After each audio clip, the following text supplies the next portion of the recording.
السلام عليكم ورحمة الله تعالى وبركاته. إن الحمد لله نحمده ونستعينه ونستغفره ونعوذ بالله من شرور أنفسنا ومن سيئات أعمالنا. ما يهده الله فلا مضل له ومن يضلل فلا هادي له. وأشهد أن لا إله إلا الله وحده لا شريك له وأشهد أن محمدا عبده ورسوله. Salam alaikum, mes bien-aimés, chers et frères en islam. Alors, l'histoire aujourd'hui portera sur les propriétaires du jardin, une histoire qui se trouve dans la sourate Al-Kahf, une histoire aussi pleine d'enseignements que les précédentes. Alors, chers frères et sœurs, l'aube répandait ses lueurs sur les collines et les montagnes, et un vent doux ce beau matin soufflait dans un village du Yémen. C'était, n'est-ce pas, dans le passé. C'était, n'est-ce pas, au fait à une histoire des temps très reculés. Et il y a un vieil homme bossu qui sortit ce matin-là, ce beau matin, avec ce vent doux, qui bien qu'il était âgé, bien qu'il fût âgé, n'avait absolument pas perdu de sa détermination. Il se dirigeait vers son jardin, son beau jardin, qui était à perte de vue constitué de vignes, puisqu'à l'époque, ce n'était pas interdit dans la religion de l'époque, et aussi de palmiers dattiers qu'on pouvait voir à perte de vue, Ce jardin était tellement beau, au point que, n'est-ce pas, les oiseaux et les rossignols venaient, n'est-ce pas, chanter. C'était comme un paradis. Les gens partaient dans ce jardin pour même, en vérité, chercher le réconfort lorsqu'ils étaient stressés, lorsqu'ils étaient, n'est-ce pas, au bord de la dépression, puisqu'il était tellement beau, au point qu'il pouvait même changer leur humeur. Et cet homme permettait aux gens d'aller là-bas. Alors cet homme, arrivé au jardin, après une marche, avec sa canne et son dos bossu, s'est mis, n'est-ce pas, à regarder son jardin, en souriant. N'est-ce pas, il contemplait ses cultures, les vignes, les dattes, et aussi les oiseaux. Il prêtait écoute à leurs chants, leurs beaux chants, les oiseaux et les rossignols. Et tellement qu'il était heureux, qu'est-ce qu'il fit? Il se prosterna et remercia Allah subhanahu wa ta'ala en pleurant de joie et de reconnaissance. Il disait dans sa prière: « Ô mon Seigneur, permets-moi d'être reconnaissant pour ton bienfait. Tu m'as accordé la richesse. Guide-moi afin que la richesse ne m'éloigne pas de toi. Car la richesse rend les gens tyrans, orgueilleux. La richesse fait que les gens oublient Allah subhanahu wa ta'ala. À moins que Allah subhanahu wa ta'ala les ait guidés sur le chemin de la droiture, et à moins qu'ils dépensent leur richesse pour aider les pauvres, les orphelins, les démunis. Ceux-ci, Allah augmente leur richesse, Allah multiplie leur récolte. » Ainsi, n'est-ce pas, pria le vieil homme. Donc le vieil homme était toujours entre deux choses, la prière et son jardin. C'est ce qui l'intéressait. Et lorsque c'était l'heure de la récolte, alors le jardinier qu'il avait partait l'aider à récolter. Et après la récolte, tout ce qui restait, il permettait aux pauvres de rentrer et de cueillir les arbres qui se cachaient derrière les fruits qui se cachaient derrière les arbres. Il prenait ce qu'il voulait et il en était heureux. Pour lui, c'était la part légale, l'aumône légale qui était réservée aux pauvres, aux voyageurs, aux nécessiteux. Mes chers frères et sœurs, ce comportement exceptionnel, vertueux, généreux du Père, n'est-ce pas, ne plut pas à ses enfants. Ses enfants étaient fâchés, ils n'étaient pas contents. Ils voulaient seulement que cette richesse soit partagée entre eux et leur père. Et le premier des enfants dit, l'un des enfants dit: « Oh mon père, tu nous lèses dans nos droits. Tu nous empêches de mettre main sur ce qui nous appartient. Et tu aides des personnes qui ne sont même pas dans notre famille, qui bénéficient de nos biens alors que nous sommes là dans le besoin. » Et aussitôt que le premier a fini, n'est-ce pas, de se plaindre, le deuxième également se plaignait au père en disant, si tu ne fais pas attention avec ce comportement, père, quand tu vas mourir, on n'aura ni troupeau, ni jardin comme héritage. Et on va se mettre là à pratiquer la mendicité. Et un troisième enfant également ajouta sa plainte. Et le père, n'est-ce pas, les regardait. Quand un parle, il regarde la personne. Lorsque le deuxième vient parler également, il regarde la personne. Le troisième également. Il dit, mais qu'est-ce que vous racontez? Vous ne réfléchissez pas bien? Cette richesse, ce jardin que j'ai, ces récoltes que nous avons, ces jardins et ces troupeaux n'appartiennent ni à vous ni à moi. C'est Allah subhanahu wa ta'ala qui m'a confié ce jardin et ces troupeaux afin que je m'en serve et que j'en partage, n'est-ce pas, le bénéfice équitablement entre les pauvres, les voyageurs dans la détresse, les nécessiteux et nous. Et d'ailleurs, la part la plus importante doit revenir à ces gens-là et ce qui reste à nous. Ainsi, Allah subhanahu wa ta'ala va multiplier notre opulence, notre richesse. Et c'est pourquoi depuis toutes ces années, ce jardin est toujours là. Et notre opulence ne fait que grandir, puisqu'on paye de cette richesse la part réservée aux pauvres, qui est l'aumône légale. Ainsi leur père s'expliquait. Il dit d'ailleurs, je suis à 2 portées de la mort, et quand je vais mourir, cet héritage sera à vous. Et vous aurez 2 choix. Soit prélever dans cette richesse la part légale réservée aux pauvres, ce qui est l'aumône, ou bien, n'est-ce pas, thésauriser. Vous allez thésauriser, n'est-ce pas, la récolte du jardin et les troupeaux, en empêchant aux pauvres, n'est-ce pas, d'avoir accès à cela, et subir la conséquence d'un tel acte. Et ça ne durera pas que leur père passe de vie à trépas. Il mourut. Et il laissa, n'est-ce pas, ce monde et ses problèmes avec les hommes, y compris ses enfants.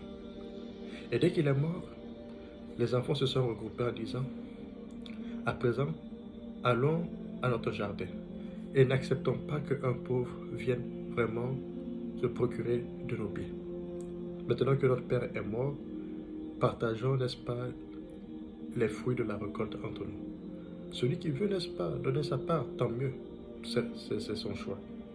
Mais quant à moi, je suggère qu'on partage vraiment cette richesse entre nous.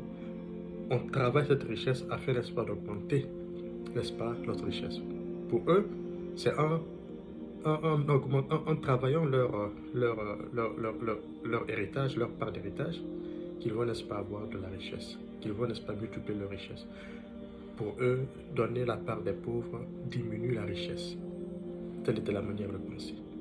Alors, chers frères et sœurs, le plus modeste d'entre eux, d'entre les 3 enfants, dit, je pense que vous pensez agir bien en faisant ce que vous avez, n'est-ce pas, décidé de faire, mais je pense que ce n'est pas une bonne idée. Je suggère qu'on donne la part qui est réservée aux pauvres, l'aumône légal. Cet enfant pensait comme son père, il était généreux comme son père, il avait une bonne foi comme son père. Il dit, agissons comme notre père a agi envers les pauvres. Si nous voulons que Allah subhanahu wa ta'ala augmente notre richesse, notre opulence, c'est le conseil que je vous donne. Et les autres frères retorquèrent, ah, laisse-nous tranquille. Si tu veux partager ta richesse, partage-la. Arrête de nous donner des conseils. Ils étaient sûrs que ce qu'ils avaient en tête était la meilleure résolution, la meilleure décision. Donc, ils refusèrent de suivre le conseil de leurs frères. Ils étaient décidés à agir avec avarice contre les pauvres que leur père, n'est-ce pas, aidait. Les pauvres qui avaient espoir sur ce jardin aussi afin de survivre, qui était, n'est-ce pas, leur source de subsistance. Alors, chers frères et sœurs, le lendemain, ils décidèrent d'aller, n'est-ce pas, au jardin pour faire la récolte. Ils disent, levez-vous, marchons rapidement, très tôt le matin, si nous voulons faire la récolte, n'est-ce pas, voilà, de notre jardin, puisque c'était, n'est-ce pas, à terme. Alors il fallait aller faire la récolte, cueillir les fruits de vignes, de palmiers, de dattes, voilà, qui étaient mûrs. Et chemin faisant, chers frères et sœurs, lorsqu'ils arrivèrent à leur jardin, ils ne savaient pas que Dieu avait, la veille, ordonné, n'est-ce pas, à la tornade, au vent impétueux, violent, de détruire le jardin. Alors quand ils arrivèrent au jardin, tout était détruit. Il n'y avait ni vigne, ni dattes, ni aucun fruit. Même la verdure avait disparu. Ils étaient là stupéfaits en train de regarder. Est-ce que c'est notre jardin, ça? Ou bien peut-être qu'on s'est trompé? Non, je ne pense pas que c'est notre jardin. Mais il était beau. Ce jardin était très beau hier. Alors ils ne faisaient que se poser des questions, stupéfaits de ce qui se passe. Ils n'en croyaient pas leurs yeux. Pour eux, ce n'est pas leur jardin, ils se sont trompés. Et le plus modeste d'entre eux leur a dit, c'est votre jardin. C'est notre jardin. Ne pensez pas loin, c'est notre jardin. Je vous avais parlé hier pourtant. Je vous avais dit d'avoir une bonne intention. Et comme vous n'avez pas eu une bonne intention, Allah subhanahu wa ta'ala a donné aux pauvres leur droit avant que vous ne récoltiez vos fruits. Donc il a empêché que vous récoltiez votre fruit parce que tout simplement, vous avez intentionnellement refusé que les pauvres puissent bénéficier. Alors, chers frères et sœurs, c'est ainsi que fut la conséquence de leur acte. Et Allah subhanahu wa ta'ala dans le Coran dit, tel est leur sort, et le châtiment du jour de la résurrection est encore plus grave. Tel fut leur sort, et le châtiment du jour de la résurrection est encore plus grave. Un verset qui laisse à méditer. Rapidement, chers frères et sœurs, quelle leçon de morale pouvons-nous tirer de cette histoire des propriétaires du jardin? C'est de savoir, chers frères et sœurs, que quand Allah subhanahu wa ta'ala nous donne des biens, sachant que ces biens-là ne sont pas pour nous seulement. Allah nous a porté confiance. Il nous a donné des biens. Et il veut que nous dépensions ces biens de manière équitable. Une part doit être réservée aux pauvres, ce qu'on appelle l'aumône, et qui est un pilier de l'islam. L'islam a 5 piliers. Croire qu'il n'y a de Dieu, que Mohammed sallallahu alayhi wa sallam est son messager. Les 5 prières quotidiennes. Jeûner le mois de Ramadan, ce que nous faisons en ce moment. Payer l'aumône légal sur notre richesse, qu'on appelle la zakat, et faire le pèlerinage à la Mecque. Et c'est de savoir que quand on a les moyens, quand on est riche, ou qu'on a des moyens modestes, la générosité envers ceux qui n'ont pas, ceux qui ont moins que nous, les pauvres, les orphelins, les voyageurs dans la détresse, toute personne qu'on peut aider, aide-les. Car la richesse réside dans l'aumône. La richesse réside dans l'aumône. Les gens pensent qu'en donnant, ils perdent. Ils diminuent leur richesse, alors que non, c'est le contraire. En donnant, on augmente sa richesse. En donnant, on augmente sa richesse. Si vous voulez être riche, donnez beaucoup, afin que Allah subhanahu wa ta'ala multiplie la richesse pour vous. Mais l'être humain est si porté, n'est-ce pas, sur l'amour des biens de ce monde, qu'il pense que en diminuant dans sa richesse, il perd. Ça, c'est dû à l'égoïsme de l'homme, à sa gourmandise. Vous savez, quand on est gourmand, quand on mange, on veut tout manger. Au fur et à mesure qu'on mange, on a faim. On pense que en invitant une personne à manger avec nous, alors on ne sera pas rassasié. C'est le même comportement qu'adoptent ceux-là qui ont quelque chose, qui ont de l'argent. Et certains vont même jusqu'à voler des biens qui ne leur appartiennent pas. Donc ça, c'est le conseil qu'on peut tirer de cette histoire. Le premier. Le deuxième, c'est de savoir que en agissant de la sorte, c'est en quelque sorte l'exemple du jour de la résurrection.